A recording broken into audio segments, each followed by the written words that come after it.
9ই জানুয়ারি 2026 নিলয়ের বিয়ে হচ্ছে আজ। এবং আজকে বর কনে দুজন আসার আগেই সবাই খাবারের উপরে হামলে পড়েছিল।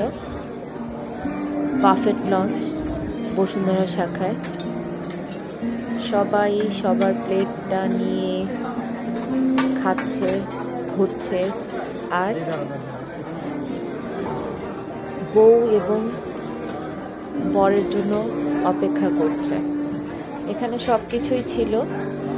আমাদেরকে সময় দিয়েছিল সকাল 12টা থেকে বিকেল 4:30 পর্যন্ত। আমরা চাইলে 5টা পর্যন্ত থাকতে পারবো, কিন্তু তারা খাবার 4:30 পর্যন্ত সার্ভ করেছিল।